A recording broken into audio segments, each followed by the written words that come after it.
महाराष्ट्रातील सर्वसामान्य शेतकरी अतिवृष्टी महापुरामुळे हैराण झालेले असताना अहिल्यानगर जिल्ह्यातील जेऊर बाईजाबाई गावातील गुरुडी डोंगरावर सुमारे 611 झाडांना मुळासकट उखडून टाकण्यात आलंय।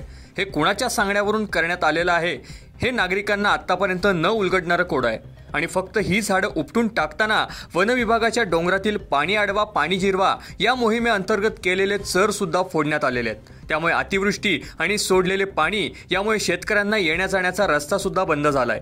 याची दखल घेणार कोण आणि सगळ्यात महत्त्वाचं यांना झाडे मुळासकट काढण्याची परवानगी दिली कुणी हे न उलगडणारं कोड आहे। आवादा कंपनीला सौर पॅनल ऊर्जेसाठी शेकडो झाडांची कत्तल करण्यासाठी परवानगी दिली कुणी असा मोठा प्रश्न नागरिकांना पडलाय। अधिकाऱ्यांना प्रश्न विचारल्यानंतर त्यांच्या म्हणण्यानुसार आमच्याकडे फॉरेस्ट डिपार्टमेंट आणि ग्रामपंचायतची परवानगी आहे असं सांगण्यात आलंय। सदर झालेली झाडांची कत्तल ही कुणाच्या सांगण्यावरून झाली आहे ही जेऊर ग्रामस्थांना पडलेला प्रश्न आहे। या घटनेनंतर जेऊरमधील ग्रामस्थांनी हळहळ आणि निषेध व्यक्त केला आहे।